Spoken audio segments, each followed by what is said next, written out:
चोर और बुढ़िया। एक बार की बात है, एक घने जंगल में चोर रहते थे। वे चोरी करके अपना गुजारा करते थे। चुराया हुआ धन वो एक साधारण से बर्तन में रखते थे ताकि किसी को भी उन पर शक न हो। लेकिन वे उस बर्तन की हिफाजत जान से भी ज़्यादा करते थे। कुछ दिनों बाद उनका मन चोरी करने से उब गया और वह सभी एक जगह इकट्ठा हुए। और उनमें से एक चोर बोला, मैं तो ऐसी ज़िंदगी से तंग आ गया हूँ। हमें हमेशा चौकन्ना रहना पड़ता है, रात को जागना पड़ता है और कभी कभी तो इस डर के मारे ही कहीं चोरी का सामान पकड़ा ना जाए, मैं तो कभी कभी सोता भी नहीं हूँ। तभी दूसरा चोर बोला, हाँ मैं भी चाहता हूँ कि हम लोग एक साथ सच्ची ज़िंदगी जिए और बिना किसी डर के अपने परिवार के साथ रहें। तभी तीसरा बोला, बहुत अच्छा, हम जंगल छोड़कर किसी ऐसे शहर चलते हैं जहाँ हमें कोई जानता भी ना हो और वहाँ खुशी खुशी रहेंगे। शायद कोई अच्छा काम धंधा ही हाथ लग जाए। तीन चोरों को तो यह सुझाव पसंद आया और उन्होंने तय कर लिया कि वे जंगल छोड़ देंगे और शहर चले जाएंगे। लेकिन चौथे चोर को अपने जीवन के लिए कोई अच्छा धंधा करने की योजना पसंद नहीं आई और वह कुछ नहीं बोला। चौथा चोर उस समय तो वह चुप रहा, लेकिन उसने बर्तन में रखे पैसे चुराकर भाग जाने का इरादा कर लिया और सोचने लगा कि अगर वो बर्तन चुरा ले तो मज़े की ज़िंदगी जिएगा। वह सही मौके का इंतज़ार करने लगा। अगले दिन चारों चोरों ने एक शहर पहुंचे और वहां एक धर्मशाला में रुक गए और दो चोर वहीं रुक गए और उनमें से दो शहर के बारे कुछ जानकारी हासिल करने निकल पड़े ताकि कोई काम ढूंढ सके। जल्दी ही उन्होंने एक वृद्ध औरत का घर देखा जो आरामदेह तो लगता ही था, उनके लिए ठीक भी था और केवल बुढ़िया ही रहती थी। दोनों वापस लौट गए और लौटकर अपने साथियों से उस बुढ़िया के घर का जिक्र किया। वे भी सहमत हो गए और चारों चोर उस घर के लिए निकल पड़े।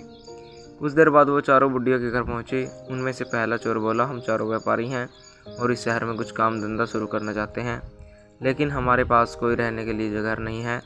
कई जगह देखने के बाद हमें आपका घर पसंद आया और अब हम सब इसके लिए कुछ कमरे किराए पर लेना चाहते हैं। हम जब तक यहाँ रहेंगे आपको अच्छा किराया देते रहेंगे और आपको कोई परेशानी नहीं होगी। बुढ़िया बहुत खुश थी और उसने अपने मेहमानों की खूब खातिरदारी की। वह बोली, आप यहाँ जब तक चाहें रह सकते हैं। वह प्रसन्न हुई कि उसे अच्छे किराएदार मिल गए हैं और अब वह खूब पैसे कमाएगी। उस दिनों में ही चारों चोर पता लगा चुके थे कि वह बहुत नेक और सच्ची औरत है जिसे पराई दौलत का लालच नहीं है, और इसलिए उन्होंने अपना पैसों से भरा बर्तन बुढ़िया को संभालने के लिए दे दिया और कहा, इसमें हमारी खून पसीने की कमाई है, कृपया इस बर्तन को ध्यान से रखिएगा और आप इसे किसी को भी मत देना। एक ही शर्त पर इसे देना, जब हम चारों साथ में इसे मांगने आए, वरना अगर कोई अकेला आया तो मत देना, ठीक है। बुढ़िया ने बर्तन लेते हुए कहा। वह अपने घर के पिछवाड़े गई और देखने लगी कि कोई देख तो नहीं रहा। उसने चारों ओर देखा, जब उसे लगा कि कोई नहीं है तो उसने ज़मीन खोदकर उसमें बर्तन डाला और उसे वापस मिट्टी से ढक दिया। चारों चोर कुछ काम धंधे की तलाश में शहर चले गए। कुछ देर बाद वह जल्दी ही काफ़ी थक गए और बुढ़िया के घर से कुछ ही दूरी पर खड़े एक पेड़ के नीचे बैठकर सुस्ताने लगे। वे वहाँ पड़े ही थे कि तभी एक औरत लस्सी बेचती हुई वहाँ से निकली। वह बोला रही थी, लस्सी ले लो। चारों ने थोड़ी लस्सी खरीदने का निश्चय किया और उनमें से एक चोर लस्सी खरीद कर ले आया और चारों लस्सी पीने लगे। लस्सी बहुत स्वादिष्ट थी। उन्होंने सोचा कि दोपहर के भोजन के साथ पीने के लिए भी थोड़ी लस्सी ली जाए, इसके लिए अब बड़ा बर्तन चाहिए था। लेकिन तीन चोर तो बहुत थक गए थे। लस्सी डालने के लिए बुढ़िया के घर से बर्तन लाने की हिम्मत किसी में नहीं थी। चौथा चोर, जो किसी ऐसी ही घड़ी की प्रतीक्षा में था, झट से जाने के लिए तैयार हो गया और बोला, मैं चला जाता हूँ। वह बुढ़िया के घर पहुँचकर बोला, मुझे मेरे साथियों ने बर्तन लाने के लिए भेजा है। तभी बुढ़िया बोली, लेकिन मैं तो यह बर्तन तभी दूंगी जब तुम चारों इकट्ठे आओगे।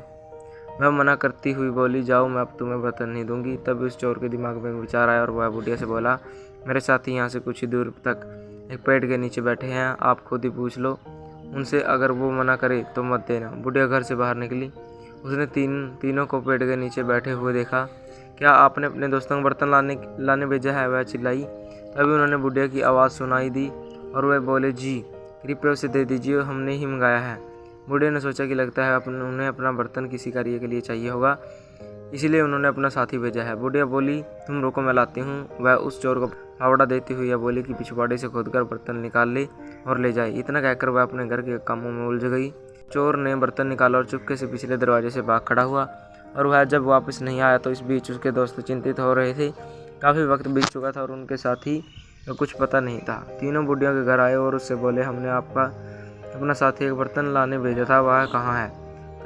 अभी तक नहीं आया। बुढ़िया बोली, मैंने तो पहले बहुत ही उसे बर्तन खोदने के लिए कुदाल दी थी, उसने आपको बर्तन नहीं दिया। बुढ़िया हैरान थी, लेकिन वो तो कब का चला गया। तभी तीनों चोर समझ गए कि उनके साथी ने उन्हें धोखा दिया है और वह भाग गया है। तभी वह बुढ़िया से बोले, हमने आपको कहा था कि बर्तन तभी देना जब हम चारों आपके पास आए। आपने हमारी बात नहीं मानी और उसे बर्तन दे दिया। हमें लगता है कि हमारे साथी ने आपके साथ मिलकर हमारा पैसा हथियाने का षड्यंत्र रचा है और आप दोनों ने आपस में पैसे बांट लिए हैं। बुढ़िया बहुत दुखी हुई और कुछ नहीं बोली। वे तीनों उसे शहर के न्यायाधीश के पास ले गए और उसकी शिकायत की। न्यायाधीश ने फैसला दिया कि बुढ़िया की लापरवाही की वजह से तीनों को नुकसान हुआ है, इसलिए सारा नुए बुढ़िया को ही भरना होगा। बुढ़िया रोती हुई घर लौट गई। इस बीच राजा और उसका मंत्री भेष बदलकर अपनी प्रजा की परेशानियां जानने शहर के लिए दौर पर आए थे। इस बात का किसी को भी पता नहीं था। बुढ़िया को देखकर वे रुक गए और उसके रोने का कारण पूछने लगे। वो बोले, माँ आपको क्या हुआ है? तभी बुढ़िया ने सब कुछ बता दिया। बुढ़िया की दुख भरी कहानी उसने सुनी। वहाँ एक लड़का था जिसका नाम रोहन था। उसने भी यह सुना था और वह बोला, भगवान करे उन तीनों को तुम्हारे साथ ऐसा करने की सजा मिले। यह सुनकर राजा और उसका मंत्री बहुत हैरान हुए। उन्होंने रोहन से पूछा कि क्या वह इस मामले का फैसला कर सकता है। रोहन सिर हिलाया और कहा कि वह अपना फैसला राजा के दरबार में ही सुनाएगा। अगले दिन महल में दरबार लगा। रोहन न्यायाधीश के आसन पर बैठा था। वहाँ चोरों को भी बुलाया गया था। उसने चोरों की कहानी सुनी और वह बोला, तुम्हारी शर्त यही थी न कि बुढ़िया यह बर्तन तुम्हें कभी दे जो तुम चारों उसे लेने आओ। रोहन के प्रश्न पर तीनों ने हामी भर दी।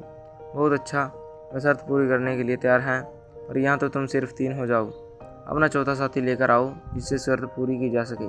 तभी वह बोले, लेकिन वो तो भाग गया है, हम कहाँ से लाए? जब तक वह नहीं आएगा तुम बूढ़ी अम्मा को कुछ नहीं कहोगे। चारों ने माफ़ी मांगी और वे चले गए। तभी राजा बोला, शाबाश, क्या फैसला दिया है। राजा ने रोहन की बहुत प्रशंसा की। तुम छोटे हो पर हो समझदार, आज से तुम हमारे महल में नौकरी करोगे। तब बुढ़िया घर आ गई और खुशी खुशी रहने लगी। तो दोस्तों, कैसी लगी आपको ये कहानी? कमेंट करके जरूर बताएं। अगर आप हमारे चैनल पर नए हो तो चैनल को सब्सक्राइब करें, वीडियो को लाइक करें, शेयर